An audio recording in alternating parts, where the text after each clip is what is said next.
Fox, we had coverage on CNN, and in the Daily News in the Valley here, we had a front page article, you know, with the pictures and UFO big question mark. And I mean, they were treating it. I think increasingly now, the media has to take into account that this is a reality. And I think, again, to go along with the theory and the feeling that John Mack has, we you know, let's get past the debate whether they're here or not.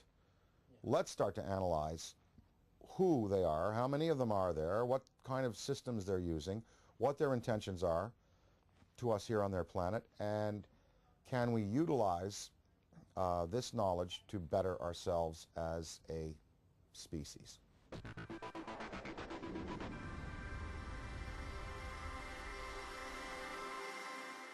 With the advent of the Hubble telescope, I mean, when you see how big it really is out there, and the idea that we're stuck on this myopic little ball, we're just glued to it, we can't get our eyes off of it.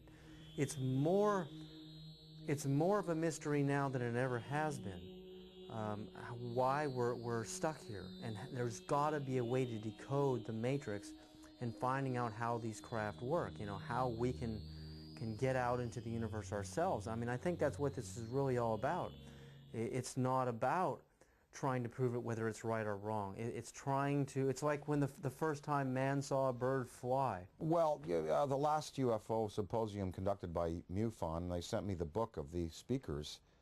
There were many, many scientific people in there, many astrophysicists, celestial mechanics experts, metallurgists, you know, people who've been consulted on these cases over the years.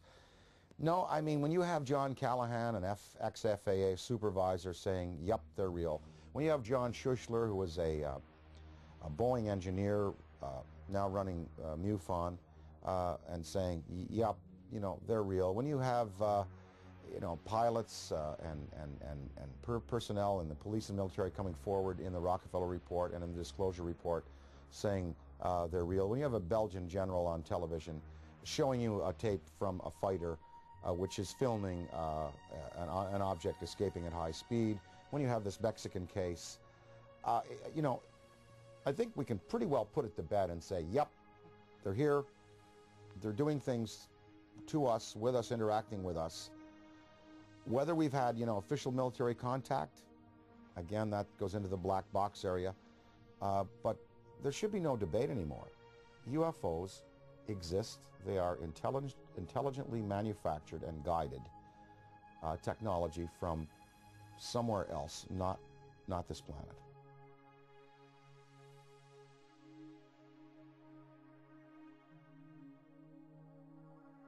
While human beings can only see from red to violet wavelengths of white, the infrared and ultraviolet spectrums are invisible to humans. I quickly learned that NASA uses special video cameras that are capable of seeing into these invisible spectra.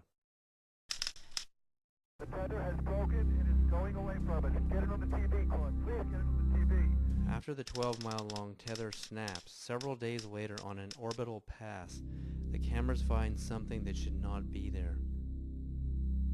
In the NASA STS-75 tether incident of March 1996, we find NASA using ultraviolet light-sensitive video cameras. This is where some of the largest UFOs ever caught on videotape have been captured. Huge dish-shaped luminous UFOs swarm the tether. We know the tether is 77 to 100 miles away from the cameras on the shuttle.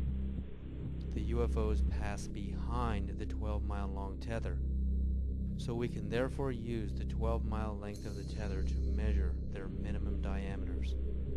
Some measure between 1 and 3 miles wide, making them literally motherships.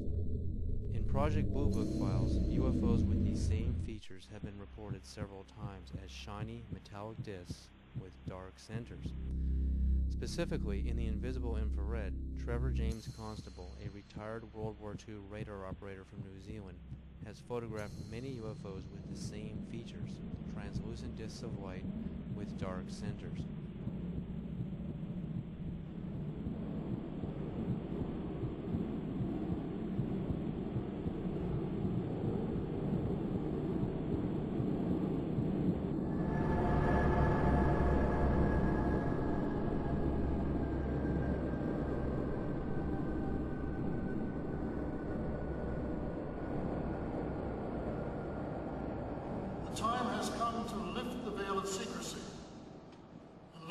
truth emerge so there can be a real and informed debate about one of the most important problems facing our planet today. So how do people respond to Dan Akroyd when he talks to them on a personal level about UFOs? You know what? It's interesting. When I talk to people, well, first of all, people ask me about it. They come to me and they say, oh, well, you know, we saw an interview, we heard an interview, they heard the thing on Art Bell that we did. They come to me and ask me about it. So it's not like I have to go out there and crusade and say, hey, did you hear about the latest Mexican case? They've seen CNN, they've seen Fox, they've seen the Daily News. They come to me and ask me about it, and I basically lay out, you know, my thoughts on it. I'd say half the people that I speak to about this have either seen themselves, heard about it from a credible witness, or are willing to accept. The other half, totally not. Harold Ramis, my good friend and collaborator, does not believe, will not accept until, you know, hard proof is presented to him in the form of, you know, something tangible. And what I've been able to do is just open people's minds a little bit and let them think about it. And of course, the greatest proof are the kinds of tapes that now exist, the kind of videos that exist. Usually, when I show some tape of some different things that have been exposed to me, well, it's pretty convincing. And then at that point, people have to go away and accept that, you know, that these things are a part of our reality.